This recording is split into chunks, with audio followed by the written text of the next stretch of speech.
Welcome to the United Nations General Assembly. We gather here to confront global challenges in a spirit of common cause. Climate change, inequality, hunger, conflict, and extreme poverty affect millions of people every day. But we have a response, the 2030 Agenda for Sustainable Development. It's time to fully implement it. Everyone can help to advance peace, prosperity, and human rights, and together, let's build a better world for all. The United Nations counts on you.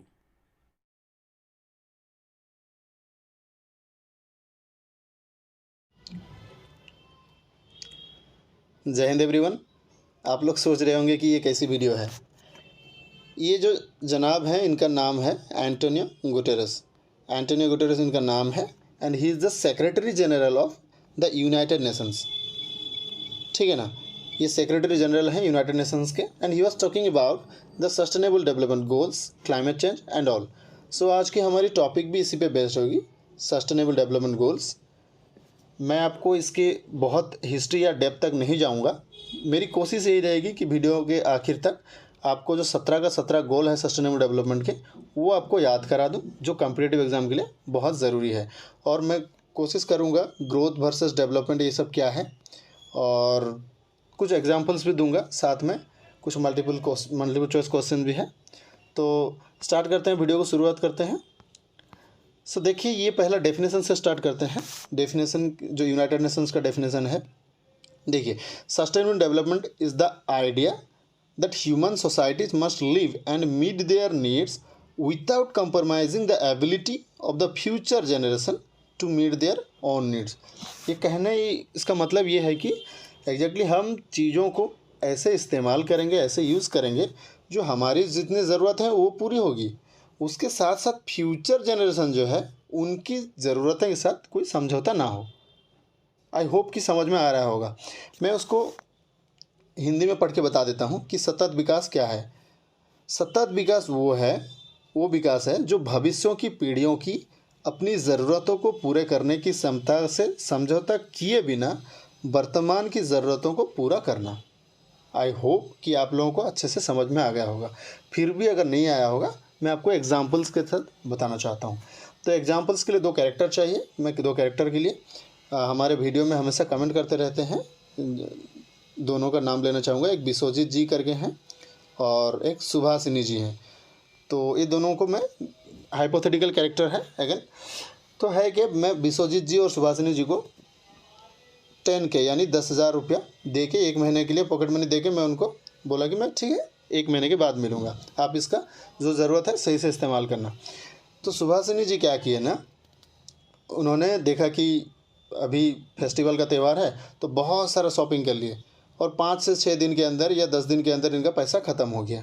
ठीक है, लेकिन बिस्वजीत जी थोड़ा चालाक थे, उन्होंने थोड़ा जितना ज़रूरत है उतना बचा बचा के खर्च किया और मेरे आने से 1 महीने से पहले वो पूरा खर्च कर नहीं पाए और भी थोड़ा सा बचा हुआ। इसका मतलब ये मैं बताना चाहता हूँ कि उनको जितना ज़रूरत थी उतना वो खर्च किया। लेकिन सुभाषिनी जी ने क्या किया, उनको ज़रूरत तो थी, no doubt human wants are unlimited, but उतना भी ज़रूरत नहीं थी जितना वो खर्च कर दिए 6 या 10 दिन में। तो सुभाषिनी जी ने यहाँ पे सस्टेनेबल यूज़ नहीं किया और बिस्वजीत जी ने सस्टेनेबल यूज़ किया। आई होप कि आपको अच्छे से क्लियर हो गया होगा।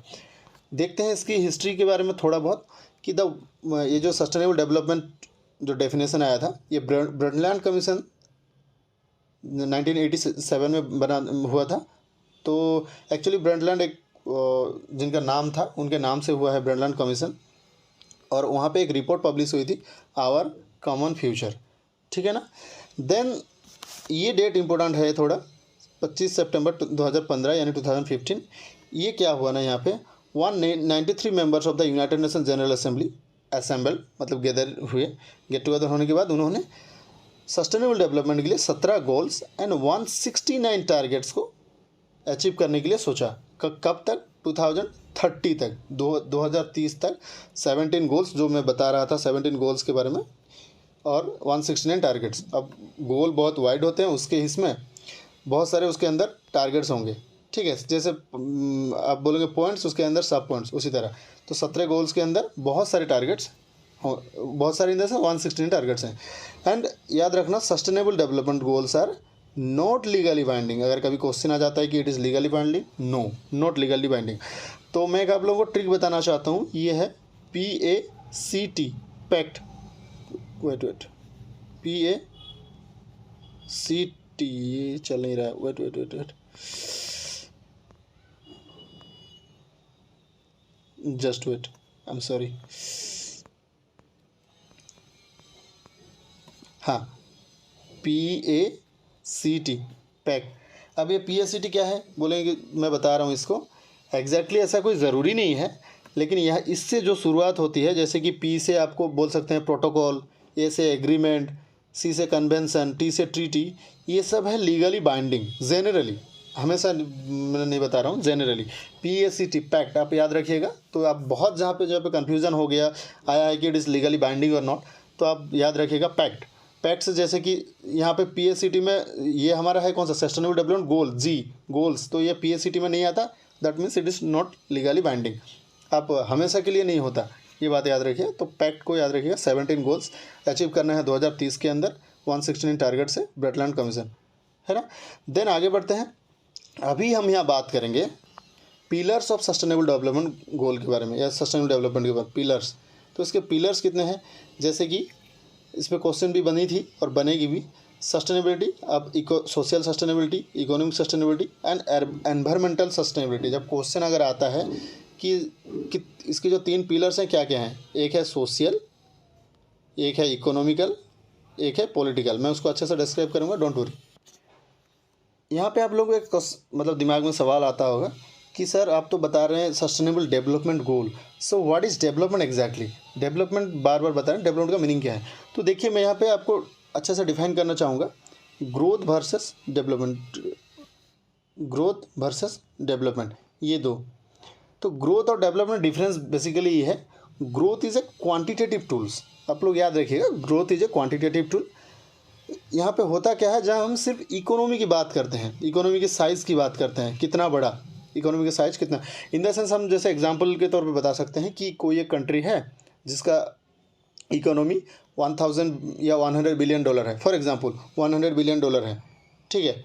अभी क्या हुआ ना, अब 1 साल के बाद उसका जो इकोनॉमी का साइज़ है 110 बिलियन डॉलर हो गया, 100 से 110 बिलियन डॉलर, जो 10% जो इंक्रीज़ हुआ है, ठीक है, ये ग्रोथ है, it is not a development. लेकिन हम जब डेवलपमेंट की बात करेंगे, जब मैं कलर चेंज कर दूं, वैसे होली भी था तो मैं आपको कलर चेंज करके बता रहा हूँ। ये डेवलपमेंट की बात अगर हम करें, डेवलपमेंट में क्या होता है ना, हम सोशल इश्यूज़ को लेते हैं, जैसे कि सोशल जस्टिस की बात करते हैं, आपको स्टैंडर्ड ऑफ लिविंग की बात करते हैं, क्लाइमेट चेंज की बात करते हैं, एनवायरनमेंट की बात करते हैं। समझ में आ रहा है ना। ग्रोथ में एग्जैक्टली हम कितना इकोनॉमी, इतना कितना पैसे कमाएं, तो वहाँ पे हम ये नहीं देखते कि एनवायरनमेंट लॉस हुआ कि नहीं हुआ, स्टैंडर्ड ऑफ लिविंग कितना गिरा कि उठा, ये सब हम नहीं देखते, सोशल जस्टिस के बारे में नहीं बात करते। लेकिन जहाँ पे डेवलपमेंट होगी वहाँ पे पक्का हम बात करेंगे, सोशल इक्वालिटी की बात, एनवायरमेंटल प्रोटेक्शन की बात, इकोनॉमिक वायबिलिटी की बात, सब बात करेंगे। तो ये तीनों जो है, जैसे मैंने यहाँ पे दिखाया सोशल, इकोनॉमिक एंड एनवायरमेंटल, ये यहाँ पे भी है, ये डायग्राम में सोशल, इकोनॉमिक एंड एनवायरमेंटल, तो ये तीनों जहाँ पे मिल जाएगी वहाँ पे सस्टेनेबल डेवलपमेंट होगी। आई होप कि आपको अच्छे से समझ में आया होगा, और इसके अंदर डेप्थ में ज़्यादा नहीं जाएंगे। अब मैं इसके गोल्स की बात करते हैं। देखिए सस्टेनेबल डेवलपमेंट गोल, जैसे कि पहला है नो पॉवर्टी, देन सेकेंड में है goal number 2 zero hunger, 3 good health and wellbeing, 4 quality of education, 5 gender equality. आप लोग फिर सोच रहे हो कि सर ऐसे तो बता के चले जा रहे हैं, नहीं मैं बताऊंगा, बिल्कुल बताऊंगा, अच्छे से बताऊंगा, डोंट वरी। देन 6 में है क्लीन वाटर एंड सैनिटेशन, मैं आप लोग मेरे साथ साथ याद करते रहिए, आखिर तक याद हो जाएगा। Then 7 affordable and clean energy, 8 decent work and economic growth, 9th में इनोवेशन, इंडस्ट्री एंड इंफ्रास्ट्रक्चर, 10 में रिड्यूस इनइक्वालिटीज़, 11 में सस्टेनेबल सिटीज़ के बारे में बात करते हैं, 12 में रेस्पॉन्सिबल कंजप्शन की बात करेंगे वहाँ पे, 13 में क्लाइमेट चेंज, अगर इंपॉर्टेंट बहुत है, 14 में है लाइफ बिलो वाटर, 15 में लाइफ ऑन लैंड, 16 में peace, justice and strong institutions की बात करते हैं, 17 में पार्टनरशिप फॉर द गोल्स। तो ये 17 गोल्स को मैं थोड़ा थोड़ा बता दूंगा आपको, उसके बाद में फिर से मैं ट्रिक्स के साथ बताऊंगा, ठीक है। तो यहाँ पे बता रहे हैं एंड पॉवर्टी, पहला गोल्स क्या था, एंड पॉवर्टी, ख़त्म करना है, पॉवर्टी को ख़त्म करना है। देन इसमें क्या था, सेकंड में ज़ीरो हंगर यानी end hunger to achieve the food security and improved nutrition to promote sustainable agriculture. तो यहाँ पे हमारे जो गवर्नमेंट है इसको तो कुछ ना कुछ करते होंगे ना स्कीम्स इसको फुलफ़िल करने के लिए। तो इसके लिए जैसे कि नो पॉवर्टी, इसमें हम बहुत सारे स्कीम्स की बात कर सकते हैं, जैसे कि नेशनल लाइवलीहुड मिशन, चाहे वो रूरल हो या अर्बन हो, मनरेगा की बात कर सकते हैं जो पॉवर्टी के इसमें, हंगर के इसमें पब्लिक डिस्ट्रीब्यूशन सिस्टम की बात कर सकते हैं, mid day meal it's a big example, mid day meal schemes. Then good health की जब हम बात करेंगे, एंश्योर हेल्थ, इसमें हम देख सकते हैं कि Ayushman Bharat scheme, it's a very important scheme Ayushman Bharat. तो यहाँ पे हेल्थ की बात की जाती है। देन क्वालिटी ऑफ एजुकेशन की बात करते हैं। उसके बाद में फिफ्थ में है जेंडर इक्वालिटी, ठीक है, जेंडर इक्वालिटी, उसमें जैसे रिजर्वेशन ऑफ सीट्स रिजर्वेशन की बात करते हैं। तो ये सब अचीव करने के लिए हम क्या क्या कर रहे हैं, स्टेप्स गवर्नमेंट क्या क्या कर रही है। उसके बाद में जैसे कि sustainable management of water and sanitation, इसकी बात करते हैं। इसमें हम देखते हैं जैसे स्वच्छ भारत अभियान हुआ, स्वच्छ भारत अभियान आप सब लोग जानते होंगे इसके बारे में, जल जीवन मिशन। बाद में हम जब बात करेंगे अफोर्डेबल एंड क्लीन एनर्जी, तो यहाँ पे रूफटॉप सोलर एनर्जी की बात करेंगे। तो ऐसे ही बहुत सारे गवर्नमेंट स्कीम्स लिए हैं इसको फुलफ़िल करने के लिए। तो इसके ऊपर और ज़्यादा नहीं देखेंगे, बस देखते हैं 8 में डिसेंट वर्क, 9 में build resilient infrastructure industry innovation, ये है। 10 में रिड्यूस इनइक्वालिटीज़ जिसकी मैं बात किया। देन 11 में सस्टेनेबल सिटीज़ की बात कर रहे हैं। इसी तरह आपका 13 इंपॉर्टेंट है, क्लाइमेट चेंज के लिए बात करता है again 13। Then peaceful inclusive societies 16 and 17 में पार्टनरशिप फॉर सस्टेनेबल गोल। तो इसको याद करने का मैं तरीका यहाँ पे बनाया हूँ। अगेन ये जो ट्रिक है मैं कहीं से कॉपी किया हूँ। तो ये है कि पैग एग्स आदि इसरो ब्लिप, ये आप लोगों को लग रहा है कि क्या है, बहुत ईजी है, मैं कहानी बता देता हूँ। तो आदि नाम का एक लड़का है जिनको इसरो में जॉब मिली है, ठीक है ना, ध्यान से सुनिए। आदि नाम का एक लड़का है जिनको इसरो में जॉब मिली है, तो पार्टी कर रहे हैं, लाइट जल रही है, ब्लिप ब्लिप पार्टी हो रही है। अब इन्होंने बहुत सारे अंडे मंगवाए हैं और ये पैक बना रहे हैं। अब बड़े खुश मत हो जाना, मैं कोल्ड ड्रिंक्स की बात ही कर रहा हूँ। तो ये पैक बना रहे हैं कोल्ड ड्रिंक्स की और उसके साथ अंडे खाएंगे। तो टोटल कहानी क्या है, आदि नाम के जो लड़का है जनाब, उनको इसरो में नौकरी मिली है, तो पार्टी कर रहे हैं, ब्लिप लाइट जल रही है और पैक बना रहे हैं कोल्ड ड्रिंक्स की, साथ में अंडे खा रहे हैं, ठीक है। तो पी से हुआ पहले जो ये है पी से हुआ पॉवर्टी, नो पॉवर्टी। ई से हुआ इरेज हंगर, यहाँ पे अब zero hunger, erase hunger. Then G से हुआ आपका गुड हेल्थ एंड वेलबींग, ये 3 हो गया। अगर पॉवर्टी, हाँ PEC, पी से पॉवर्टी, ई से इरेज हंगर, जी से good health and wellbeing. Then EGS एग्स 3, 4, 5 उसके बाद में बात करेंगे। यहाँ पे होगा एजुकेशन, ई से, EGS में से ई से होगा एजुकेशन, क्वालिटी एजुकेशन। जी से होगा जेंडर इक्वालिटी। देखिए मैं 5 और 10 में सिमिलर बताऊंगा। ये 5 में है जेंडर इक्वालिटीज़ और 10 में है रिड्यूसिंग इक्वालिटीज़। आप लोग अच्छे से याद रखिएगा, 5 का उल्टा बिल्कुल 10 है। 5 में जेंडर इक्वालिटी की बात करते हैं और 10th में रिड्यूस इनइक्वालिटीज़ की बात करते हैं, इक्वालिटी इनइक्वालिटी। तो 5 में जेंडर इक्वालिटी, 10th में रिड्यूस इनइक्वालिटीज़। तो ये 2 तो याद रह गया। पहले 3 तो याद रहेगा, poverty, zero hunger and good health and wellbeing, ये तो याद रहेगा। 4 में 4 साल हो गया हम एजुकेशन के लिए जाएंगे, पढ़ने जाएंगे, तो क्वालिटी एजुकेशन। तो ये बस याद रखने के लिए मैं बता रहा हूँ। देन 6 से clean water and sanitation.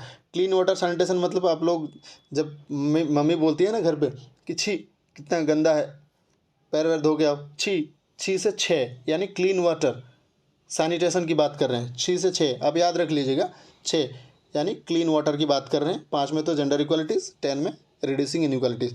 Then 7th में आपको यहाँ पे 3, 6, 7, हाँ ए आदि है, उसके बाद में ADI, आदि से आपको जॉब मिला था। तो ये से affordable and clean energy, D से decent work and economic growth, I से इंफ्रास्ट्रक्चर इनोवेशन एंड इंडस्ट्री। तो आई से जब ABCD करके हम जाएंगे, 9th में आई आता है और यहाँ पे भी 9 में आई है। तो आप याद रखिएगा 9 में innovation, industry and infrastructure. 10th में तो बता दिया। 11th में आपका है एस, इसरो से आई कट गया, S sanitation. Then responsible cities IS, R से रेस्पॉन्सिबल सिटीज़, ये 0 आपका है climate change, climate action. Then life below water, bleep है बिलो वाटर, बी से ब्लीप बिलो वाटर, एल से life on land. Then I से आपका इंस्टीट्यूशंस यानी peace, justice and strong institutions. Then P से पार्टनरशिप फॉर द गोल्स। तो I hope कि आप लोगों को ये ट्रिक थोड़ा बहुत काम आया होगा। मैं उसको फिर से आप लोगों को लिख के बता दूं। क्या लिखा था? पैग, एग्स आदि, इसरो, ब्लिप। पी से पॉवर्टी, ई से इरेज हंगर, जिसे आप लोग बताओ। पी से पॉवर्टी, ई से इरेज हंगर, जिसे गुड हेल्थ एंड वेलबींग। ई से 4 में बताया था एजुकेशन। जी से 5 है जेंडर इक्वलिटी, सैनिटेशन। यहाँ पे 10 कहाँ पे है? इनइक्वालिटीज़ की बात किया था। 9th में 8 ए से लेटर के जब 9 आएगा इनोवेशन, इंडस्ट्री, ये सब की बात किया था। 13 में क्लाइमेट एक्शन। तो ये आप लोग याद रखिएगा। आई होप आसान ही है। देन क्वेश्चन बनती है वहाँ से, तो आप लोगों के लिए एक क्वेश्चन लाया हूँ, जैसे कि which of the following is not a sustainable development goal targeted in achieved by 2030। तो इसमें से आपको कौन सा नहीं है? देखिए, गुड हेल्थ एंड वेलबींग है, हाँ है। ज़ीरो हंगर है। स्पेस रिसर्च यही नहीं है, स्पेस रिसर्च की बात नहीं कही गई है सस्टेनेबल डेवलपमेंट में, ठीक है। देन नेक्स्ट बताएंगे कि the 3 pillars of sustainable development गोल। मैंने बताया था 3 पिलर्स क्या है, कौन सा है, ये आप लोग कमेंट सेक्शन में जवाब दीजिएगा। और आशा करता हूँ कि ये वीडियो आप लोगों को काम आई होगी। Thank you so much and support कीजिए। वीडियो अगर अच्छे लगे तो शेयर कीजिए दोस्तों से, या फिर लाइक कीजिए, ताकि मुझे भी मोटिवेशन बनी रहे कि मैं वीडियो बनाता रहूँ। So thank you so much. God bless you all.